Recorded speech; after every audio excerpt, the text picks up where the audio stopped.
Pour comprendre Fougeray, il faut remonter loin, jusque dans le Moyen-Âge, lorsque la région était marquée par des conflits, des familles nobles qui se disputaient les terres, des épidémies, des guerres, des destins brisés. Et le château lui-même fut plusieurs fois transformé, agrandi, modifié, habité par différentes familles, chacune laissant une trace de son passage comme si chaque génération avait imprimé une émotion supplémentaire dans les murs, comme si l'énergie s'était accumulée, couche après couche, jusqu'à aujourd'hui. On raconte que le château aurait été construit au XIVe siècle, puis remanié à la Renaissance, et qu'il fut habité par des seigneurs, des soldats, des gens du peuple, mais aussi qu'il aurait connu des périodes troubles, d'abandon, de solitude, de ruine. Et il suffit de marcher dans les couloirs du château pour ressentir cette sensation étrange, cette atmosphère lourde mais fascinante, comme si quelqu'un observait, comme si le château lui-même respirait lentement. Plus tard, le château tombe peu à peu dans l'oubli. Il s'abîme, il se vide et se fragilise. Il devient un immense chantier impossible à entretenir pour ceux qui l'habitent encore. Puis finalement, il reste là, seul, livré au vent et au silence, jusqu'au moment où, un jour, une femme va faire une rencontre qui va changer sa vie et changer l'avenir du château.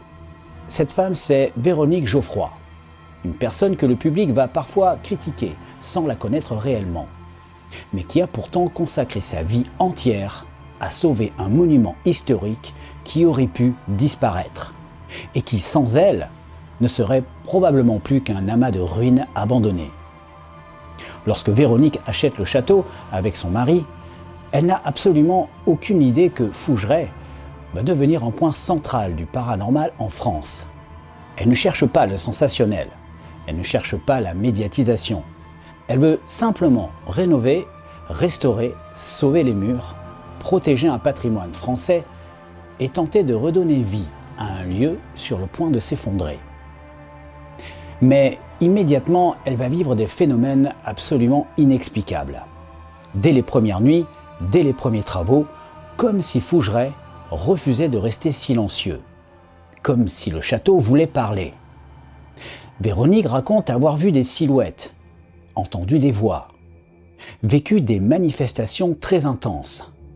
Et avec son mari, ils comprennent qu'ils sont face à quelque chose qu'ils ne contrôlent pas, quelque chose qu'ils n'ont pas cherché, quelque chose qui fait partie du château.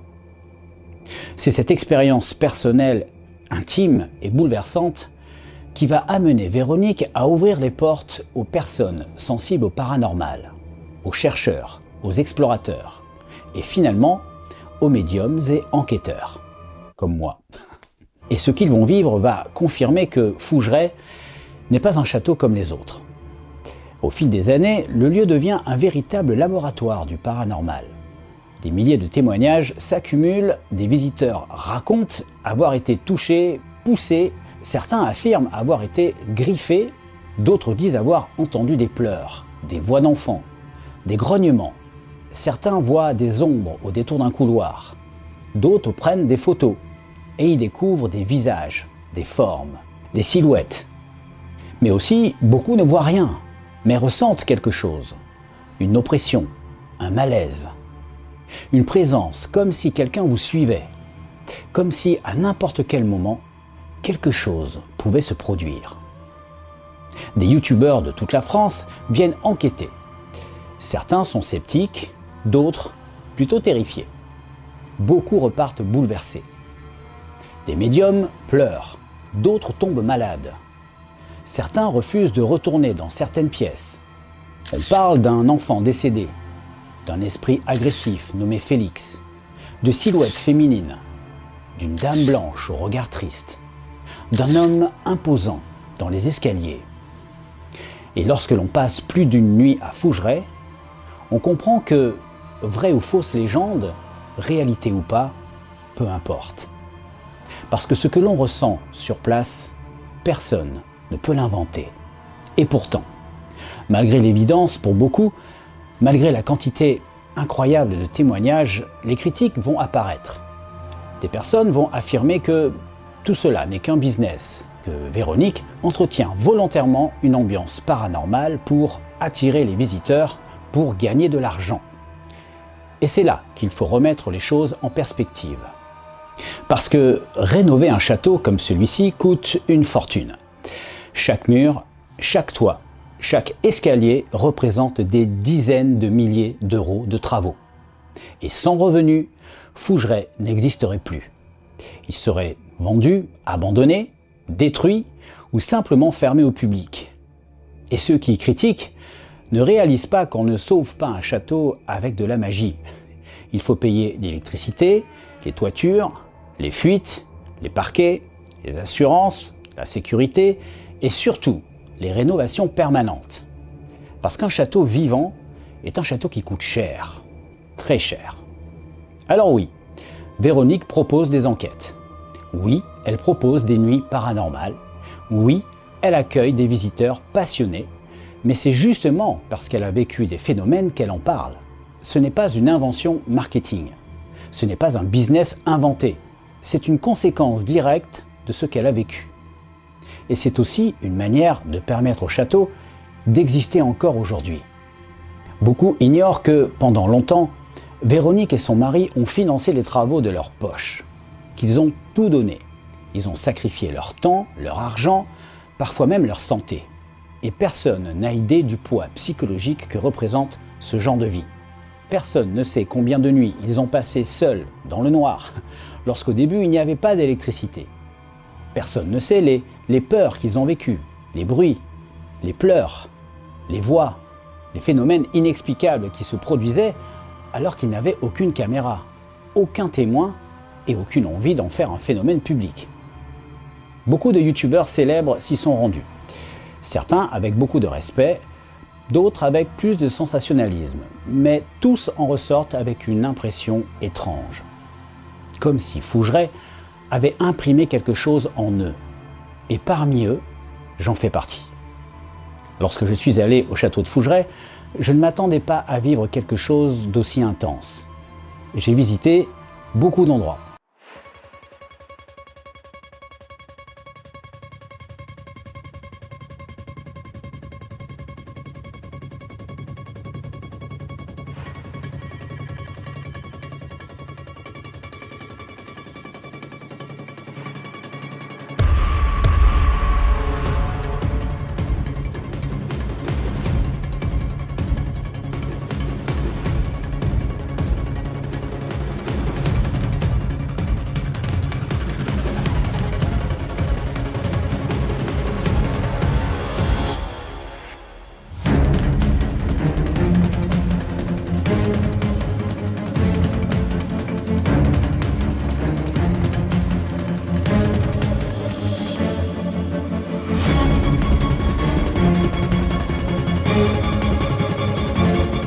J'ai vécu beaucoup d'explorations, mais Fougeray reste différent. On le ressent dans l'air, dans les murs, dans les pièces, dans l'escalier, dans les portraits accrochés. Comme si les habitants d'autrefois étaient toujours là. Comme si le château ne voulait pas qu'on l'oublie. Comme si les âmes elles-mêmes qui l'habitent avaient encore quelque chose à dire. Je ne suis pas médium. Je ne suis pas quelqu'un qui ressent intensément le paranormal. Mais je peux assurer une chose.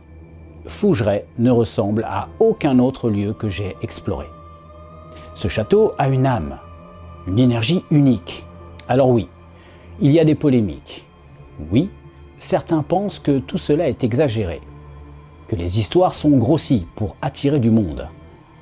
Mais avant d'accuser, il faudrait comprendre ce qu'est vraiment vivre dans un château hanté, un château vivant.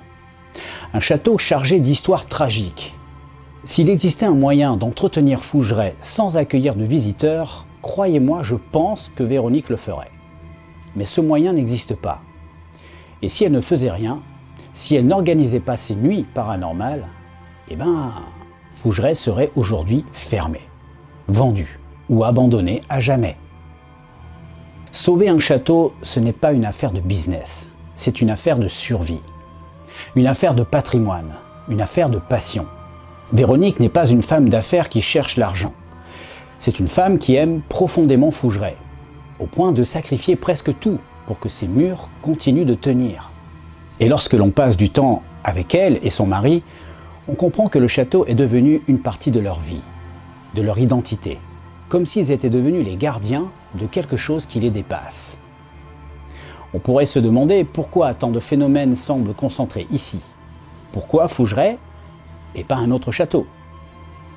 Eh bien peut-être parce que les drames vécus ici ont laissé des traces.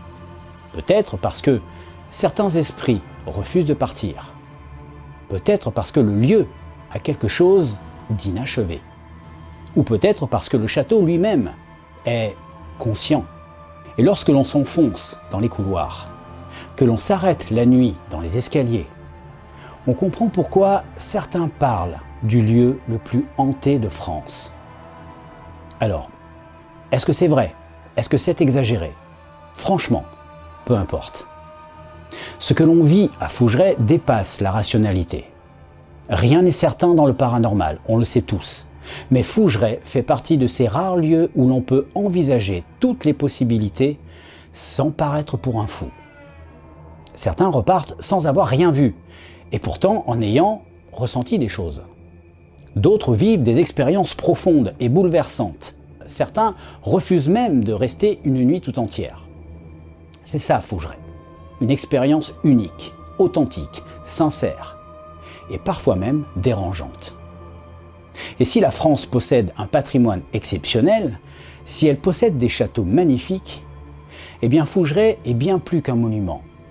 C'est un cœur qui bat, une mémoire vivante, un livre ouvert, un témoin du passé, un lieu où le visible et l'invisible se croisent, où la vie et la mort semblent cohabiter, sans jamais se séparer. En refermant cette vidéo, retenez une chose. Fougeray n'est pas un simple château hanté où l'on raconte des histoires pour se faire peur. C'est un château qui vit, réellement. Un château qui parle. Un château qui existe encore parce qu'une femme et son mari ont décidé de se battre pour lui, de le protéger et de permettre au monde de découvrir ce qui s'y passe. Sans Véronique Geoffroy et son mari, Fougeray aurait disparu. Grâce à elle, il vit encore. Il continuera probablement de vivre longtemps. Et si un jour vous avez la chance d'y aller, faites-le avec respect. Ouvrez votre esprit, écoutez le silence, observez les murs, fermez les yeux, et peut-être qu'à votre tour, vous sentirez cette présence invisible qui vous observe. Comme si Fougeray voulait vous dire quelque chose. Parce que Fougeray n'est pas un simple château. C'est un esprit. C'est une âme, un témoin, et peut-être le lieu le plus hanté que vous verrez de votre vie.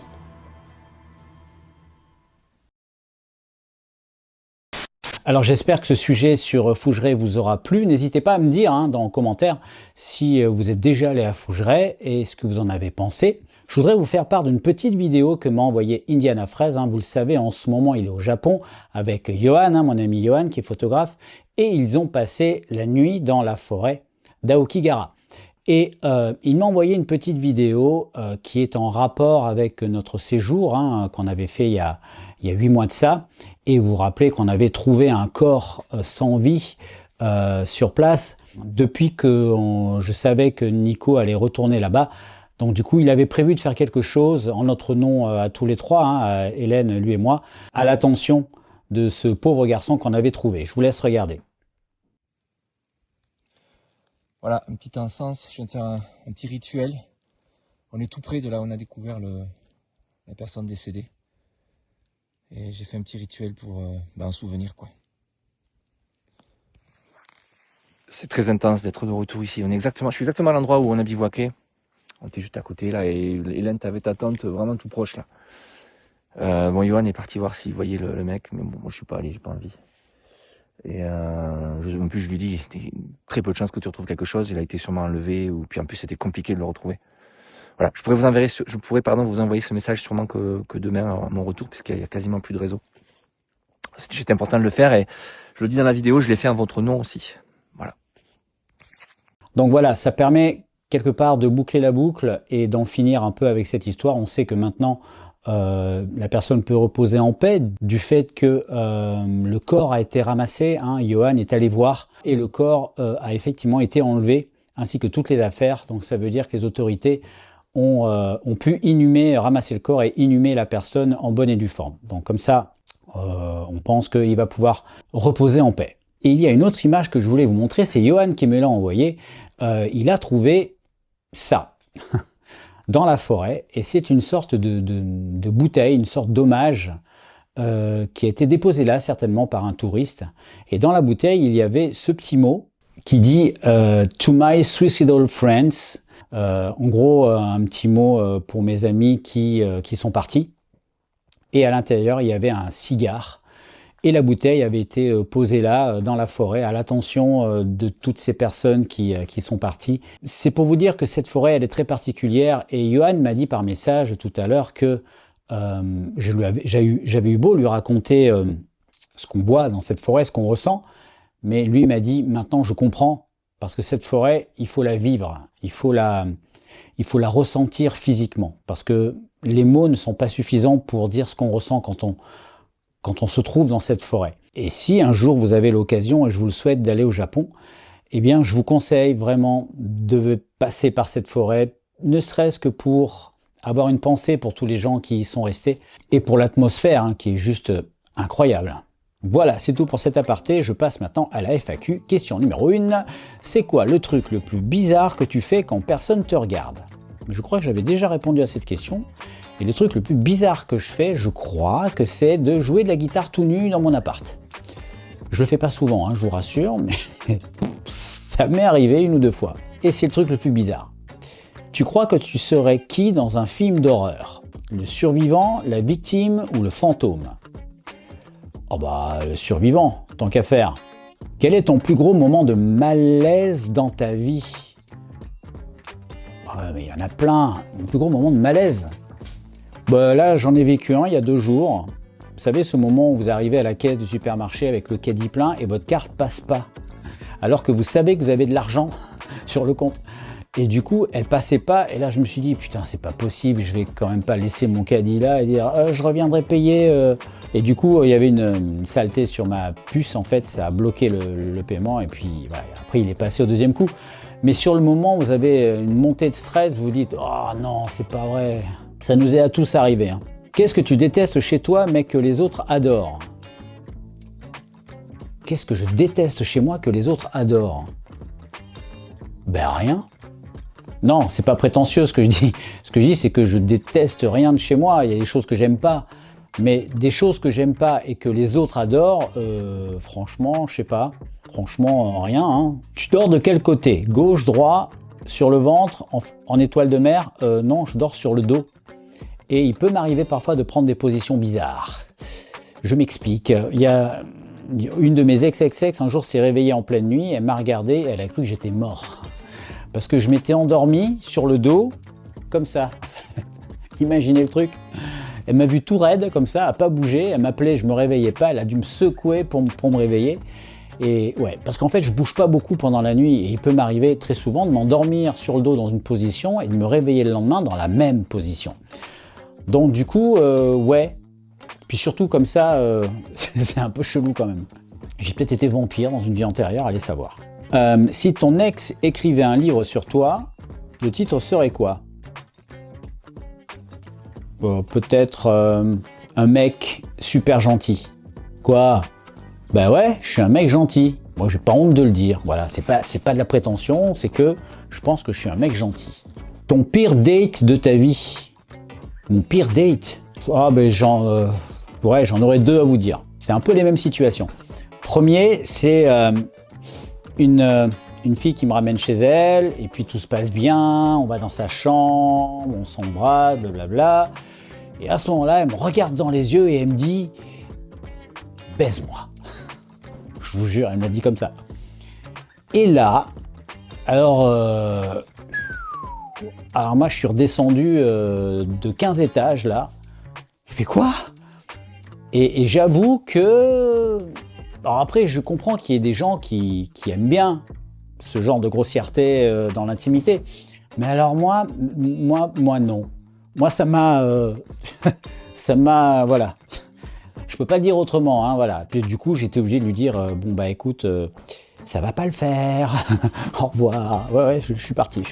Et le deuxième, c'est la même genre de situation. Et au moment où on se déshabillait, elle me fait, oh, j'espère que t'assures, hein. Et là, pareil. Là, je suis redescendu et je me suis dit, waouh, mais attends, sur quoi je suis tombé là? En fait, la fille, elle s'imaginait que le mec avait une obligation de résultat. Déjà, t'as pas du tout la pression, hein, quand tu es avec une nana, t'as une obligation de résultat. En plus, t'as intérêt à transformer l'essai, hein, sinon tu vas te faire défoncer. Enfin, je sais pas vous ce que vous en pensez, mais faire l'amour, c'est faire plaisir à l'autre. On est deux. Il n'y en a pas un qui a une obligation de résultat et l'autre qui se laisse... non mais elle est folle. Du coup, comme j'aime pas qu'on me mette la pression, déjà, j'avais plus envie, quoi. Je lui ai dit, bah non, moi je fais pas de compète de ça, hein. Je suis parti. Une peur complètement irrationnelle que tu as. La peur de l'avion. Je l'avais déjà dit, mais ouais. Les pilotes ont tendance à dire que ce qui est dangereux dans l'avion, c'est la route qui vous mène à l'aéroport. Et ils ont pas tort. Si tu pouvais supprimer une habitude chez toi, tu choisirais laquelle? J'avais répondu déjà à ça. C'est d'arrêter de remettre au lendemain tout ce qui est administratif. Vous savez, les courriers que vous recevez, vous devez répondre. Alors ça, je mets toujours ça dans un coin en disant je le ferai plus tard. Et puis après, je reçois des lettres de relance et des machins. Ça me saoule. Un truc que tu fais encore comme un enfant. Pipi au lit? Ah, je déconne, oh là là, on peut plus plaisanter. Je sais pas, que je suis encore comme un enfant. Moi, j'ai un côté très gamin, ouais, sur beaucoup de côtés. Non, je sais pas. Si tu devais vivre dans une époque passée, tu choisirais laquelle? La Grèce antique. Je sais pas pourquoi, cette époque m'a toujours fait kiffer. Pas parce que les mecs portent des jupes, hein, je quand même précise, parce que je suis sûr qu'il y en a un ou deux là qui doivent se poser la question. Non. Et vous savez pourquoi ils portaient des jupes? J'ai appris ça récemment. Et pourquoi ils avaient des sandales et pas des bottes? Parce qu'on se dit, putain, des sandales, c'est quand même pas pratique, quoi. Quand il y a du sable, de la terre, des cailloux, tu dois sans arrêt en avoir entre les orteils. Je sais pas, des bottes, c'est plus pratique. Eh ben non, tout était étudié. Bon, déjà, la jupe, c'est parce qu'il faisait chaud. Mais surtout, c'était une question d'hygiène. C'est qu'avec des bottes, la transpiration, etc., il y avait des infections et avec la chaleur dans ces pays-là, ça pouvait amener à des grosses infections, voire même des gangrènes, etc. Donc c'était une question simplement de santé. Voilà, et ça s'explique. Je déteste les sandales. Ton plus gros mensonge à l'école? Mon plus gros mensonge à l'école, je pense que c'était le jour... C'était pas un mensonge, c'était plutôt un braquage. J'ai braqué le bureau du proviseur. Je vous jure que c'est vrai. Et alors, faut savoir que la serrure de sa porte, elle était à moitié pétée, ce qui fait que la porte était brinque-ballante, même quand c'était fermé à clé. Et il m'avait confisqué mon ballon de foot parce que j'avais pété un carreau une heure avant. Et ça m'avait tellement saoulé que quand il est parti, je suis arrivé devant sa porte, j'ai donné un grand coup de pied dedans, j'ai défoncé sa porte, j'ai pris mon ballon, j'ai récupéré mon ballon. Ça m'a coûté cher, hein. 3 jours d'exclusion, ah ouais, non, je te jure. Tu crois que les animaux te jugent? Non. Un moment de ta vie où tu as eu vraiment honte? Oh, il y en a eu plein. Je sais pas, il y en a eu trop, franchement. Quel est ton plaisir coupable le plus chelou? Des plaisirs coupables, j'en ai, mais chelou, ouais, j'en ai aussi, mais pas en public, quoi. C'est privé. Non, rien que je peux dire en public, en tout cas. Un truc que tu ne dis jamais en vidéo. Bordel à cul de putain de merde. Ça, je crois que je l'ai jamais dit. Si tu devais choisir amour passionnel ou amour hyper calme, ça dépend. Amour passionnel temporaire et amour calme longtemps. Si c'est ça, je choisis amour calme. Parce que, en fait, la passion, ça peut s'entretenir. C'est pas forcément évident toujours, mais ça peut s'entretenir au bout d'un moment. Donc, non, je préfère amour calme. Ton plus grand fantasme de vie, pas sexuel, mais de vie. Merci de préciser. Oh, c'est pas un fantasme, je pense que c'est ce dont tout le monde rêve, une jolie maison. Enfin, si je devais imaginer une maison, une grande maison, avec une salle de sport, une piscine, dans un lieu désertique, genre dans le Nevada. Allez, soyons fous. Aux États-Unis, dans le Nevada, dans le désert, Vous savez, ces villes qu'il y a dans le désert, qui ont été construites dans le désert, et vous avez votre propriété, et tout de suite après, vous avez des montagnes arides, vous pouvez aller faire du 4x4, du tir, de la rando, je sais pas. Ça me ferait kiffer, ouais. Voilà, cette vidéo est terminée. Mettez-moi un joli 51 dans votre commentaire, ça me montrera que vous êtes allé au bout de cette vidéo. Et moi je vous dis, eh bien écoutez, peut-être à demain ou après-demain, puisque je vais sortir une autre vidéo coup de gueule, je ne sais pas encore sur quel sujet, mais j'y travaille. Allez, bisous, ciao.